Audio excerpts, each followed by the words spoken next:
What happens when a wild Mustang becomes the only hope for a child no one else can reach? Deep in the rugged wilderness near Elk Mountain, something extraordinary is unfolding. A lone Mustang stands alert on a high ridge, motionless except for his ears, which twitch at a sound no human could possibly hear.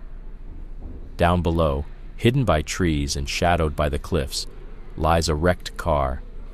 Inside, a baby girl fights for life. What happens next is something no one could have predicted. This isn't just another rescue story.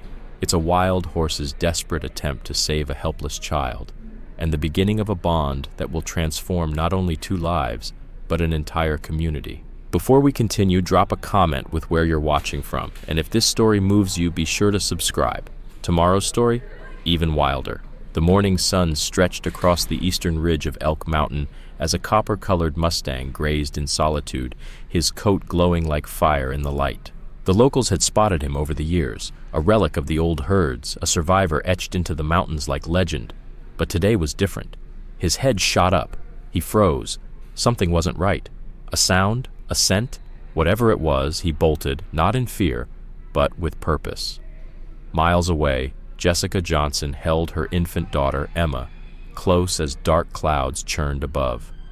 Her husband, Robert, gripped the wheel of their sedan, focused on the winding mountain road. They were on their way to see the only specialist who could treat Emma's heart condition. Jessica was nervous. "Maybe we should turn back," she whispered. "Storm's coming." But Robert insisted, just 20 more minutes.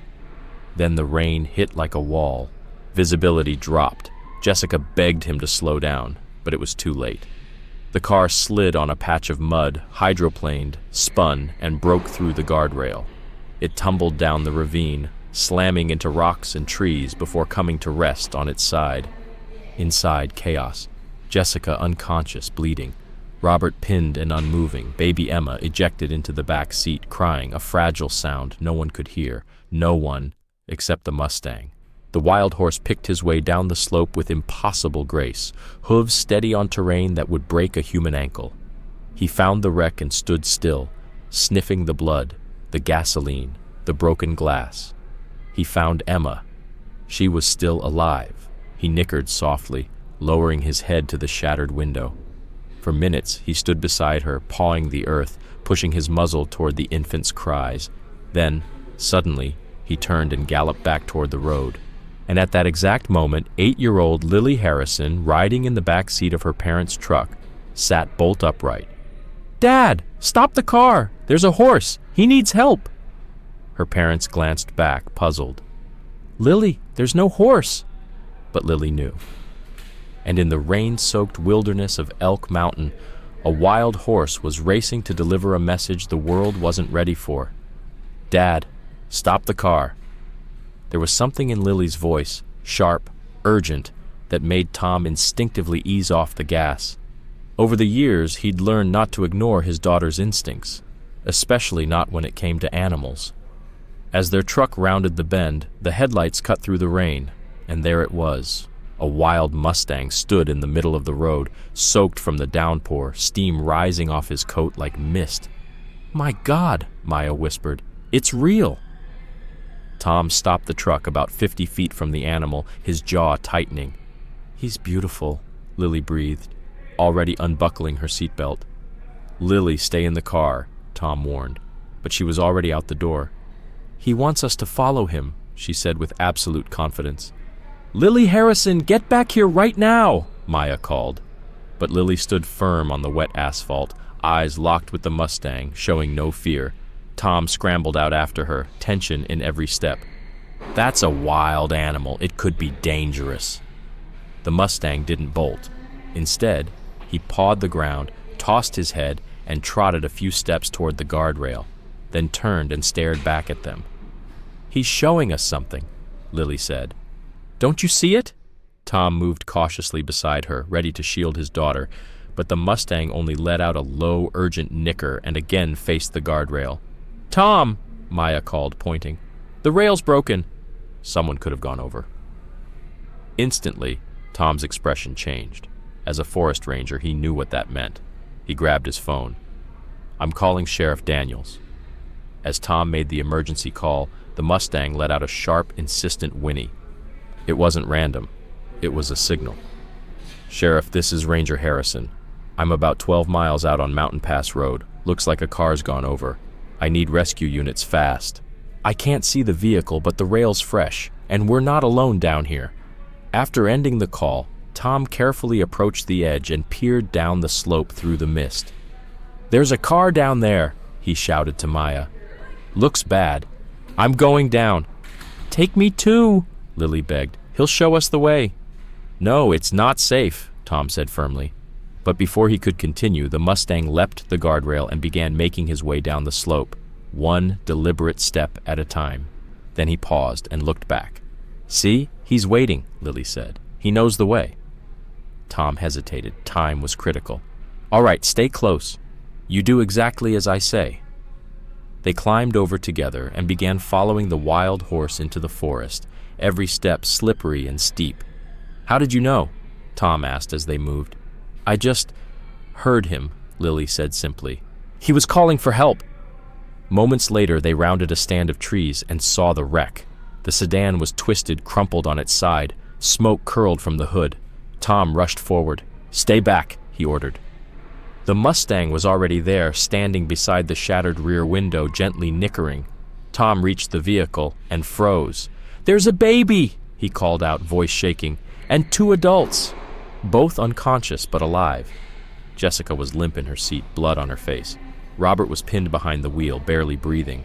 But in the back, an infant in a detached car seat crying softly. Alive, fragile.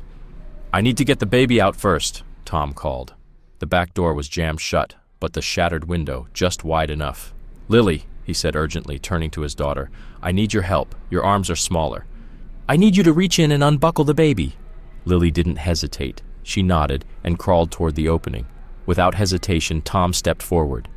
The Mustang shifted aside, not in fear, but as if understanding. His dark eyes locked on the infant inside. Carefully, Tom lifted Lily up toward the broken window. "Watch the glass," he warned gently. Lily reached inside with small, steady hands. "Almost got it!" Click. The car seat buckle released. Baby Emma's cries grew louder, sensing that help had finally come. Step by step, Tom guided Lily, and together they maneuvered the infant through the shattered window. With infinite care, he pulled the baby into his arms. "She's okay," he breathed, cradling her tightly. "Cold, scared, but no obvious injuries." In the distance, sirens began to wail. Rescue was on its way. The Mustang perked his ears at the sound, but didn't run. "You did it," Lily whispered, eyes locked on the horse. "You saved her." And as if he understood, the Mustang gently lowered his head and nuzzled the crying baby. Emma's sobs softened into tiny whimpers. Tom stood frozen, awe written across his face. "I've never seen anything like this," he said softly. How did he know? Why would a wild horse care? Lily reached up to stroke the horse's muzzle. "Because he has a good heart," she said simply. "He heard her when no one else did." The sirens grew louder. The horse's ears flicked. He turned toward the road above, where red and blue lights began to pierce the mist. "It's okay," Lily whispered. "You don't have to stay. You already did everything." For a moment, the Mustang stood still, gaze drifting between the baby and the girl who understood him. Then, softly, almost as if saying goodbye, he nickered and began climbing back into the forest. Lily watched him disappear into the trees. "We'll see him again," she said with certainty. "This isn't the end. It's just the beginning." Paramedics and firefighters arrived moments later, rushing down to the crash site. Tom held baby Emma close, stunned by the chain of impossible events. "If that horse hadn't found us..." He trailed off, the rest too painful to say. Lily just smiled quietly. "Some animals just know things, Dad. They hear what we can't, and sometimes they decide to help." Sheriff Mike Daniels was the first to reach them, his boots crunching through the wet underbrush. He froze at the sight of Tom and Lily already on scene, with the infant in his arms. "Tom, how in the world did you get down here so fast?" Tom looked toward the trees, then back to the baby. You wouldn't believe me if I told you, he said softly. But I think we just witnessed a miracle. Hey, if this story moved you, don't forget to subscribe. It helps us keep sharing these powerful moments. Now let's finish this incredible story. At Elk Mountain Medical Center, the ER buzzed with controlled urgency. Doctors and nurses worked to stabilize Robert and Jessica Johnson. Emma, miraculously, was fine, just a few scrapes. Dr. James Bennett, shaking his head in disbelief, told Sheriff Daniels, "It's extraordinary. That infant was in a wrecked car for nearly 2 hours in the rain, and she's perfectly healthy. A few more hours and—" He didn't finish the sentence. He didn't have to. Jessica had a concussion and a broken arm, recoverable. Robert was in surgery with internal injuries, his condition more serious, but not hopeless. If that baby hadn't been found when she was— "Doctor," Bennett said, lowering his voice, "we'd be talking about a triple fatality." The sheriff looked troubled. "What I can't wrap my head around is— Tom says a wild Mustang led him there, and his daughter confirms it." Dr. Bennett blinked. "A Mustang? That doesn't add up. Wild horses avoid people." "I know," the sheriff said. "But Tom's not one for tall tales. And the girl? She said she heard the horse calling for help." In the waiting room, Lily sat between her parents, legs swinging. She hadn't said much since arriving at the hospital. Her eyes kept flicking to the window, searching the landscape beyond. "The baby's going to be just fine," Maya said gently. "You helped save her." "I know," Lily replied softly. "But I'm worried about him." Maya tilted her head. "The father? The doctors are doing everything." "No," Lily interrupted. "The horse. He's out there, alone, and he's scared." Tom and Maya exchanged uneasy glances over their daughter's head. They'd seen Lily connect with animals before. But this was something deeper, something they didn't yet understand. Tom leaned closer. "Lily, that horse, he's a wild animal," Tom reminded gently. "He's lived in these mountains for years. He knows how to take care of himself." But Lily shook her head. "Not like this. He's never done something like this before. He's confused. He doesn't understand why he helped. I have to find him. I have to make sure he's okay." Before her parents could respond, Sheriff Daniels stepped into the waiting room. "Tom, Maya," he nodded, then crouched beside Lily. "Hey there. Mind if I ask you a few questions about what happened today?" Lily gave a quiet nod. "Can you tell me exactly what you saw before your dad stopped the car?" "I heard him," she said plainly. "The horse. He was calling for help. He was scared, but brave. He knew the baby needed someone." The sheriff glanced up at her parents, then back. "You heard him calling? Like neighing?" "Not with sounds," Lily frowned, struggling to explain. "It was different, like when someone's sad even if they smile. I just knew what he meant." Daniels kept his expression neutral. "And when you and your dad followed him, what happened then?" "He led us to the baby. He knew. And when my dad got her out, the horse stayed. He put his nose next to her. He was worried about her." Daniel slowly stood, his face unreadable. "Thank you, Lily. That's very helpful." He motioned to Tom and Maya. "Can I speak with you both outside?" In the hallway, his voice dropped to a low, measured tone. "Look, I've known your family a long time.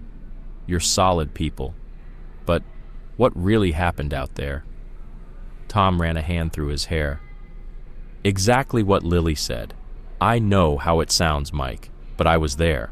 That horse didn't just stumble across the crash. He led us straight to it." Maya nodded. "He stood in the middle of the road, then looked toward the guardrail, over and over. He was trying to show us." Daniel sighed. "I've been in law enforcement 22 years. I've seen dogs protect kids, cats alert families to fires, but a wild Mustang leading people to rescue a human baby? That's—" He shook his head. "That's beyond anything I've ever heard."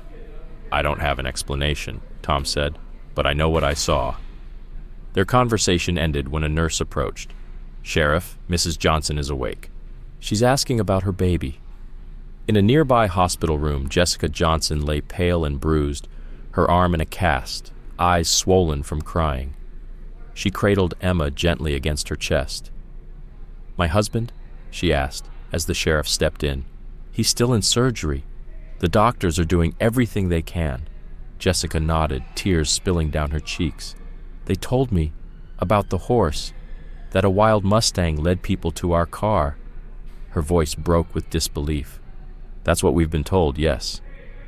"That's impossible," she whispered. "I know," the sheriff said softly.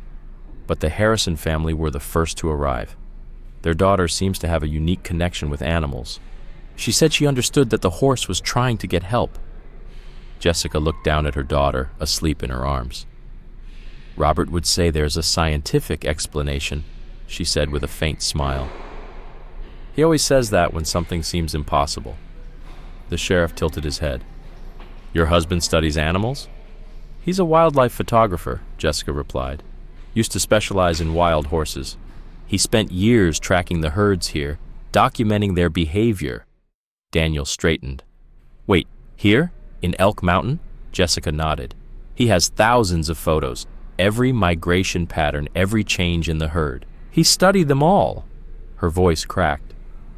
"And if he doesn't make it, Emma will never know that." "Let's take it one moment at a time," the sheriff said gently. "Right now you just focus on her." Meanwhile, in the waiting room, Lily had finally drifted off in her mother's arms, but even in sleep, her little body twitched restlessly, dreams stirring beneath her eyelids. "She's wiped out," Maya whispered as Tom returned. "Let's get her home." Tom nodded, scooping her up gently. But as they reached the door, Lily stirred. "He's coming back," she murmured, still half asleep. "Who, sweetheart?" Maya asked. "The copper horse. He wants to make sure the baby's okay." Tom and Maya exchanged quiet glances over their daughter's head and said nothing. By morning, the story had swept across Elk Mountain like wildfire. A wild Mustang had saved a baby. Every house was buzzing. Every radio host was talking about it. At the Elk Mountain Gazette, reporter Bill Thompson sat across from Sheriff Daniels, recorder running. "So you're confirming it? That a wild horse was directly involved in yesterday's rescue?" The sheriff sighed. "What I can confirm is that Tom Harrison and his daughter were led to the scene by a Mustang displaying extremely unusual behavior. The rest is open to interpretation. But the little girl says she could communicate with it." "I'm not going there," the sheriff said. "Lily's 8 years old. What matters is Jessica and Robert Johnson were found. Emma's alive. That's the story. And Robert's condition? Still critical. That's all we've been told." After the interview, Sheriff Daniels drove out to the Harrison Ranch, a modest house on the edge of town. Maya greeted him at the door, weary but calm. "Mike, come in. Tom's out back with Lily." Out on the back porch, Tom and Lily sat quietly, shoulder to shoulder, gazing out across the meadow where the forest met their land. The sun hung low, spilling gold across the grass. When Sheriff Daniels arrived, Lily jumped up, her eyes lighting up. "Did you come to talk about the copper horse?" "Partly," he smiled, joining them on the steps. "I also wanted to let you know, Robert Johnson made it through surgery. He's still critical, but the doctors are cautiously hopeful." Tom exhaled, visibly relieved. "That's good news. And Jessica?" "She's doing better now that Emma's with her. But she told me something interesting. Robert's a wildlife photographer. He specialized in documenting wild horses. Here in Elk Mountain." Tom raised an eyebrow. "You think there's a connection?" "I'm not sure, but it's one strange coincidence." Lily, who'd been quietly listening, spoke up. "It's not a coincidence," she said. "The copper horse knew them. That's why he found the car." The sheriff turned, surprised. "What makes you say that, Lily?" "He told me," she said softly, "in my dream last night." From the doorway, Maya stepped forward. "She's been dreaming about him since yesterday," she said. "This morning she insisted we leave food and water near the tree line." "Did he come?" the sheriff asked. Lily shook her head. "Not yet. but he's out there, watching, right now. All three adults instinctively turned toward the edge of the meadow. Nothing moved. No sound, no silhouette. But Lily's quiet certainty sent a chill through the air. "Sweetheart," Maya said gently, "you know we can't keep him. Wild horses belong in the wild." "I know," Lily nodded. "He doesn't want to stay.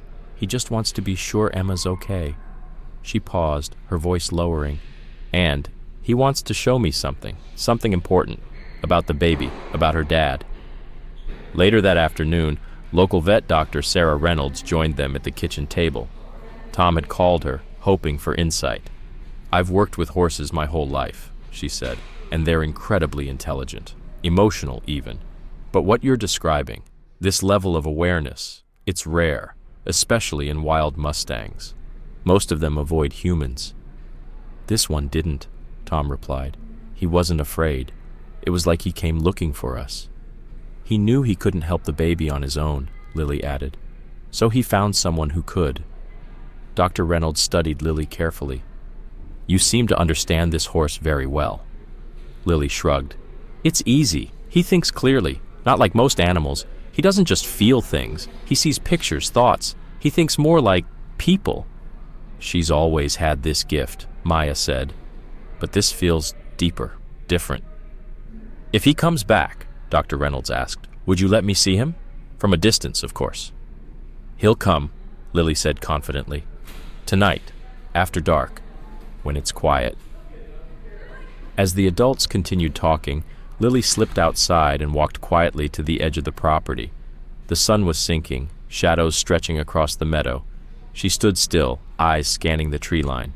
"I know you're there," she whispered. "It's okay to come out, when you're ready." A soft rustle made her heart jump, but it was only a deer grazing in the fading light. With a sigh, she turned back toward the house, never noticing the quiet, watchful eyes hidden deep in the forest. That night, as the Harrison household slept, a silent figure moved across the moonlit meadow. The copper Mustang emerged from the trees, his hooves making no sound. He lowered his head to the water bucket Lily had left, drank deeply, then lifted his gaze toward the house. He stood motionless for a long time, watching. Inside, Lily bolted upright in bed, wide awake. She moved to the window, and there he was, standing in the moonlight. Their eyes met across the distance, and a smile touched her lips. "I knew you'd come," she whispered. The Mustang tossed his head once, then pawed at the ground. Then he turned, slowly, looking back toward the forest, then again at Lily. A signal. Without waking her parents, Lily quietly dressed, slipped out the back door, and stepped onto the cool grass. She walked barefoot through the dew-soaked meadow until she stood just feet away. "Hello again," she said softly. "I'm Lily." The Mustang stayed perfectly still, eyes calm and clear. As she approached, he dipped his head slightly, nostrils flaring, breathing her in. "The baby's okay," Lily said. "Her name's Emma. Her mom's better. Her dad's still sick, but the doctors think he'll live." The horse let out a soft nicker, gentle, almost like a sigh. "Why did you help them?" Lily asked. "Most wild horses run away." The Mustang didn't answer, of course, but he turned, eyes locked on the distant mountains, then back at Lily. "You want me to follow you?" she whispered. Late one night, a wild Mustang appears outside Lily's home, clearly wanting to show her something. Despite knowing she shouldn't leave without telling her parents, Lily feels an urgency she can't ignore and follows the horse into the forest. He leads her to a hidden cliffside clearing where an old stone marker stands, a makeshift grave with a single metal tag reading "Spirit." Nearby, buried beneath the earth, she finds a weathered box with photos and a journal. The journal reveals the Mustang's name is Copper, and he was rescued as an orphaned foal by a man named Robert Johnson, a wildlife photographer. Robert raised and trained Copper to live wild again, but was later forced to leave when the land was sold to developers. Unable to convince Copper to follow him, Robert left the valley, heartbroken. Now Lily understands.